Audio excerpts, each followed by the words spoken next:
वासुदेवाय। ओम नमो भगवते वासुदेवाय। ज्ञानतिमिरन्धस्य ज्ञानाञ्जनशलाकया चक्षुरुन्मिलितं येन तस्मै श्रीगुरवे नमः। श्रीमद् भागवतम से हम कर रहे हैं और भगवान का जन्म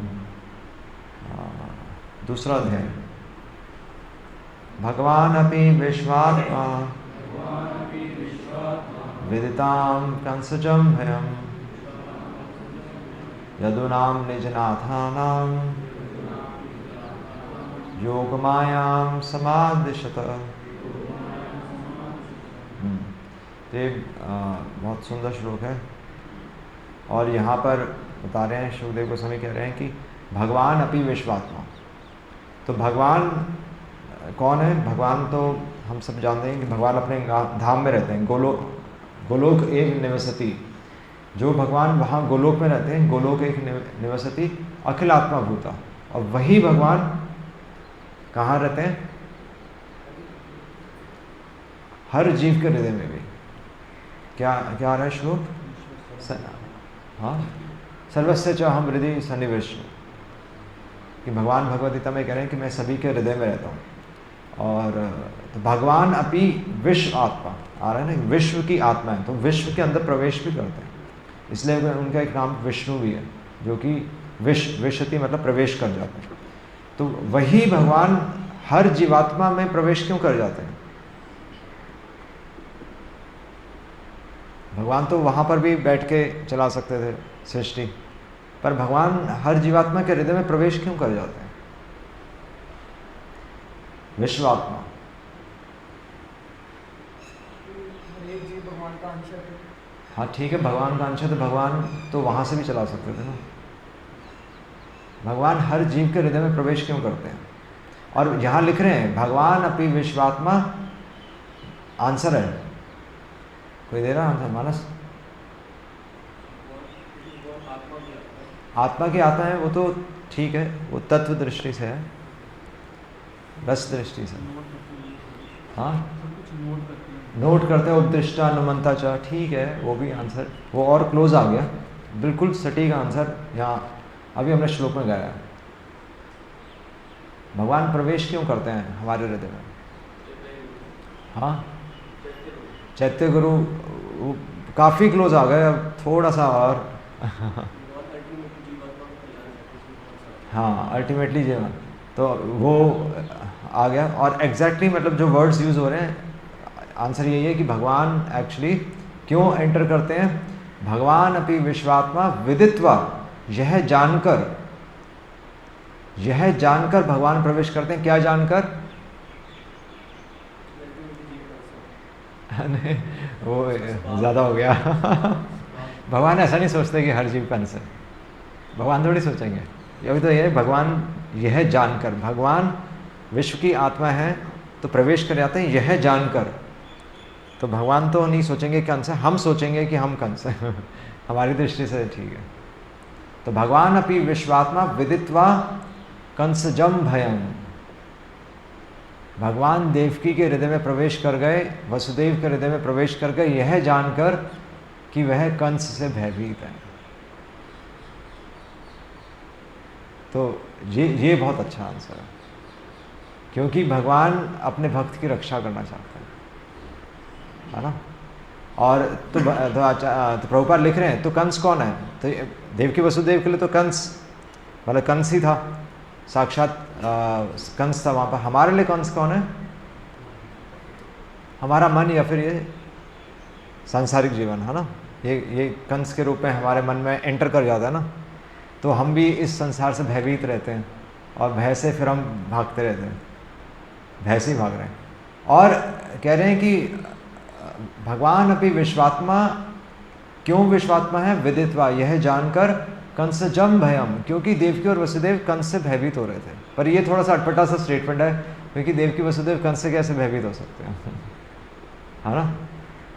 पर क्योंकि वो माँ और पिता थे, है ना। केवल वो वहाँ पर जो रोल प्ले कर रहे हैं वो किसका रोल प्ले कर रहे हैं? एक माता और पिता का। और एक माता और पिता को हमेशा अपने पुत्र के लिए भय लगना ही चाहिए। उनको भय उस दृष्टि से नहीं लग रहा जिस दृष्टि से हमें भय लग रहा है। हमें भय लग रहा है अपने लिए, देवकी वसुदेव को भय लग रहा है भगवान के लिए कि कहीं कृष्ण को कुछ ना हो जाए, है ना। तो इसलिए और उस भय को हटाने के लिए तो भगवान ये तो यहाँ पर सुखदेव को समझ लिखा है यदु नाम निज नाथा नाम, और यदु नाम बल्कि सभी यदुवंशी, क्योंकि सभी भगवान के भक्ति थे। यदु नाम निज नाथा नाम, तो नाथ कौन होते हैं? स्वामी। और निज नाथा नाम क्या हुआ? निज मतलब क्या होता है? अपने। अब क्या हुआ निज नाथा नाम? अपने स्वामी।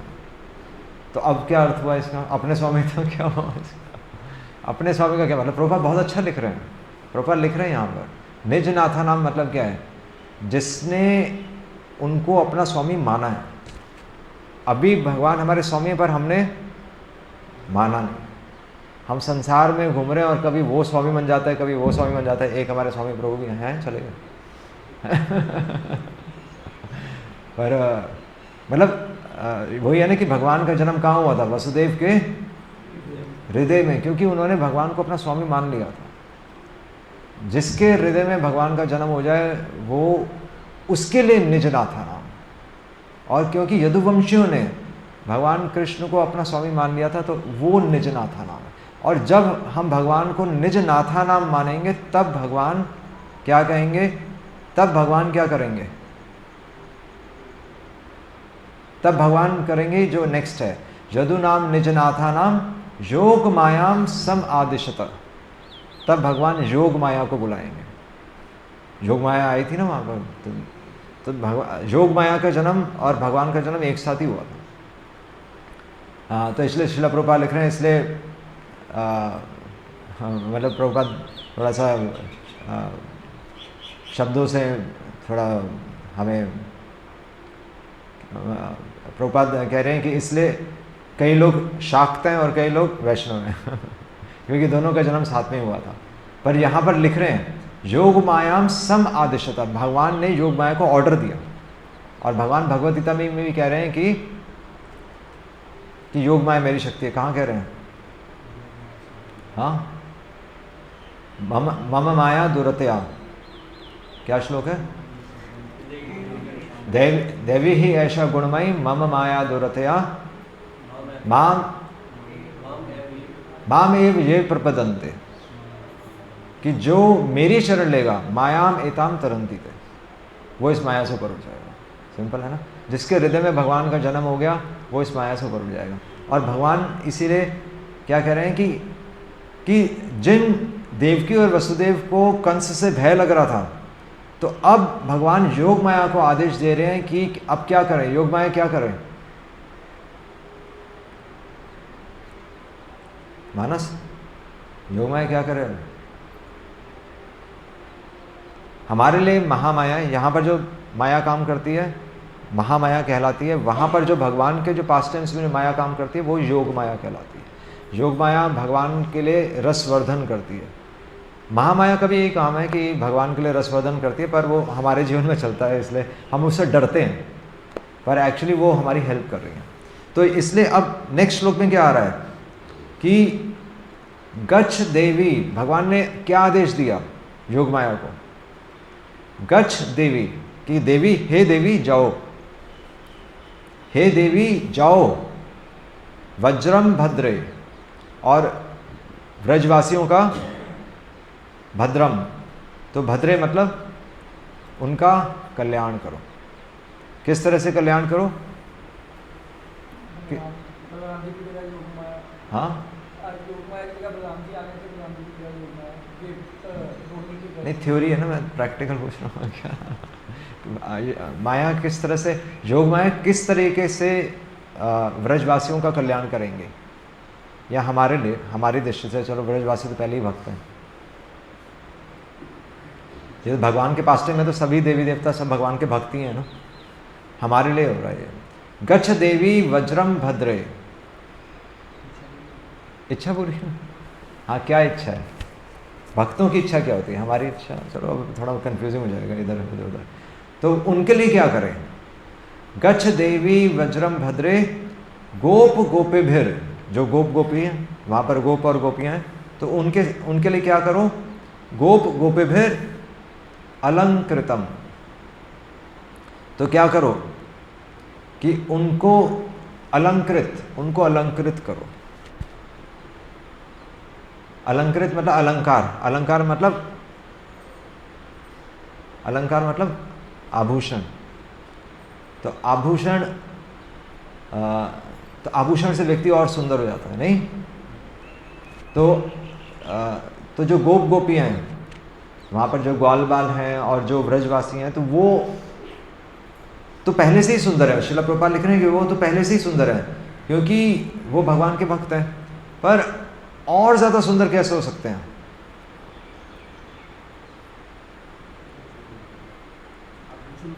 हाँ, आभूषणों के द्वारा। वो आभूषण क्या है? भगवान को हम सोचते हैं आभूषण हमें सजाएंगे, है ना?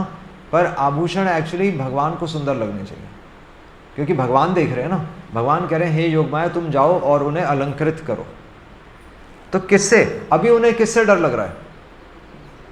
अभी उन्हें कंस से डर लग रहा है। तो योगमाया क्या करेगी? उस भय को हाँ एक मतलब तो भय को दूर करेगी। तो प्रभुपाद भी लिख रहे हैं कि फियरलेसनेस, कि अभय बना देगी। भय को, भक्तों के हृदय में जो भय है, तो वैसे तो वहाँ पर जो है, वहाँ तो मतलब परम शुद्ध चीज़ ही चल रही थी, वहाँ तो भगवान के लिए भय। पर हमारी दृष्टि से अगर देखा जाए तो हमारे हृदय में जो भय है उसको अभय बना देगी। माया की शक्ति वास्तव में भगवान की शक्ति हमारे हृदय में जब भय को अभय बना देगी तो भगवान बहुत खुश होते हैं। और ये अलंकार, तो माया की शक्ति, हम उस अलंकार को, ये तो भगवान की तरफ से गिफ्ट हो गया, पर एक भक्त के लिए भगवान का गिफ्ट क्या है? प्रभुपाद लिख रहे हैं कि आप उस अलंकार को, एक आभूषण को, एक भक्त को क्या करना चाहिए? भगवान ने तो आभूषण दे दिए कि भय को अभय में कन्वर्ट कर दिया, और इसलिए भक्त हमेशा निर्भय रहता है ना? अभयम सत्व शुद्धि, ये 26 भक्तों के गुणों में ही आ रहा है अभयम। और तो भगवान तो उस आभूषण को गिफ्ट कर रहे हैं हमें कि भय को अभय बना रहे हैं। एक भक्त को क्या करना चाहिए? भक्त को अच्छे गुणों का नहीं, इसी का क्या करें? इसी आभूषण का क्या करें? एग्जैक्टली इसी एक एग्जाम्पल से हम चल रहे हैं। हाँ, तो विश्वास तो कैसे बढ़ेगा? वही तो उस आभूषण का, एक स्त्री आभूषण का क्या करती है?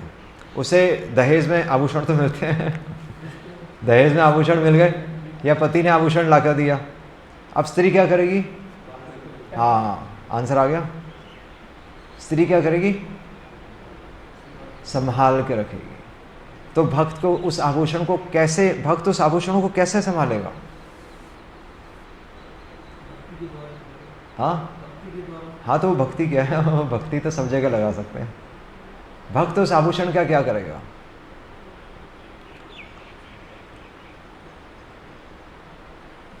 मतलब ऐसा कुछ करना चाहिए कि भगवान को और अच्छा लगे। नहीं, हम तो भगवान की दृष्टि से सोच रहे हैं ना। तो भक्त उस आभूषण को एक्चुअली वापस चेंज कर देगा। भगवान ने भय को अभय बनाया था, भक्त अभय को फिर से भय बना देगा। और इसलिए श्रील प्रभुपाद लिख रहे हैं एक भक्त हमेशा भयभीत रहता है फिर वापस आ गए। भगवान ने भक्त के हृदय में अभय का गुण दिया था, पर भक्त उस आभूषण को इतना संभाल कर रखता है कि भक्त कहता है नहीं, मैं भयभीत रहना चाहता हूँ और मैं इस संसार से भयभीत हूँ कि कहीं मेरी भक्ति ना छूट जाए। इसलिए श्रील प्रभुपाद लिख रहे हैं अब a devotee is always alert, है ना चंदन प्रभु? क्या करता है भक्त? क्या? हाँ, अलर्ट रहता है। तो अलर्ट कैसे रहता है?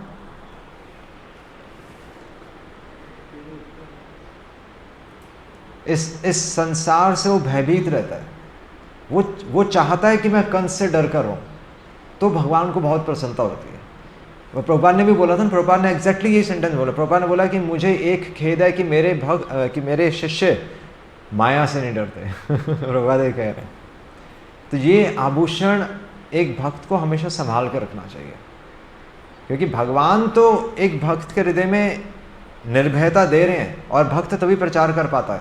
नहीं, हम संसार में निकल कर ही तो प्रचार करते हैं, पर साथ ही साथ भक्त उस आभूषण को संभाल कर रखता है। और देखी सुनी लागी भय, कौन कह रहे हैं? नरोत्तम दास ठाकुर कह रहे हैं, देखी सुनी लागी भय। इस संसार को देखकर हमेशा हमें डर लगना चाहिए, पर भगवान का काम नहीं रुकना चाहिए। बस ये संसार को देखकर डर लगना चाहिए, पर हम भयभीत अपने लिए होते हैं, अपने लिए। हमें भक्ति के लिए भयभीत होना चाहिए कि कहीं मेरी भक्ति का नाश ना हो जाए। बस ये सिंपल ट्रिक है। इसलिए मरीचि के 6 पुत्र कौन थे? तो वैसे प्रभुपाद, वैसे तो मरीचि तो असुर था, पर उसके 6 पुत्र थे जो कि गर्भ में, देवकी के गर्भ में श्राप के द्वारा आए थे। उससे पहले हिरण्यकशिपु, वो श्राप से हिरण्यकशिपु के पोते बन गए थे, और उसके बाद हिरण्यकशिपु ने श्राप दिया था, तो वो देवकी के गर्भ में षड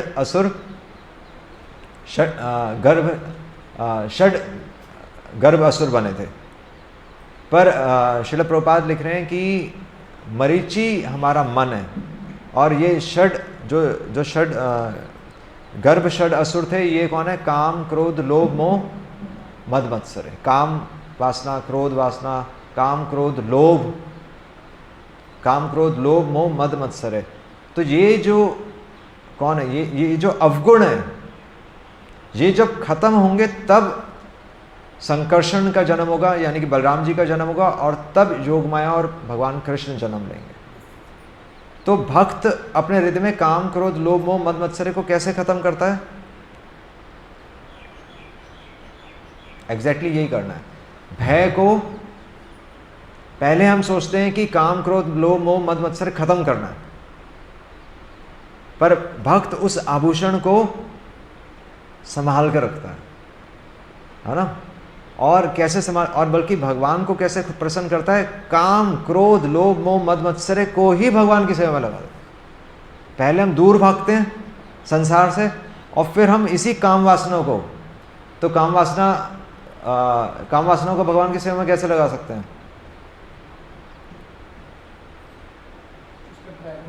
हाँ, रास्ता बदल के। तो वैसे तो हम सोचते हैं कि प्रभुपाद भी कह रहे हैं कि जो धर्म के अनुरूप जो काम वासना है वो मैं हूँ, तो वर्णाश्रम धर्म का पालन करके, बल्कि संतान उत्पत्ति केवल भक्त बनाने के लिए। अगर संतान भक्त बनेगा तो संतान उत्पत्ति होनी चाहिए, और बल्कि अपनी इच्छाओं को भगवान की सेवा में लगाकर हम काम वासनाओं को कंट्रोल नहीं कर सकते, है ना? तो उसी चीज़ को हम भगवान की सेवा में जब लगाते हैं तो वो भगवान को बहुत अच्छा लगता है। हम दूर नहीं भाग रहे, योगी ज्ञानियों ध्यानियों की तरह हम आंखें बंद करके नहीं बैठ रहे। हम इसी संसार में काम वासना को, क्रोध को, जो अभक्त है उस पर हम क्रोधित होते हैं कि मैं भक्ति क्यों नहीं कर रहा। काम क्रोध लोभ, संसार में हम लोभ नहीं चाहते, पर भक्त चाहता है। प्रभुपाद कह रहे हैं कि हमें भी धन चाहिए। प्रभुपाद कह रहे हैं हमें भी धन चाहिए, हमें भी प्रॉपर्टी चाहिए। तो क्या हम अभक्त हैं? नहीं है। प्रभुपाद कह रहे हैं क्योंकि काम संकल्प वर्जित, क्योंकि हमारा संकल्प अपने लिए नहीं है, हमारा संकल्प भगवान के लिए है कि भगवान का मंदिर सुंदर बने, भगवान का प्रचार अच्छा हो। इसलिए वो काम वासना भी धर्मी है। काम क्रोध लोभ मोह मद मत्सरे, इसको भगवान की सेवा में लगाना ही पूर्णता है। बस ये मैसेज, यही अलंकार, इसी गुणों को जब हम भगवान की सेवा में लगाएंगे तो भगवान बहुत खुश होते हैं। तो यहीं पर यही कह रहे हैं सुखदेव गोस्वामी, गच्छ देवी वज्रम भद्रे गोप गोपे अलंकृतम। भगवान को जो गिफ्ट है वही गिफ्ट हम भगवान को वापस करते हैं। हरे कृष्णा कृष्णा कृष्णा हरे हरे, हरे राम राम राम हरे हरे। श्रील प्रभुपाद की जय।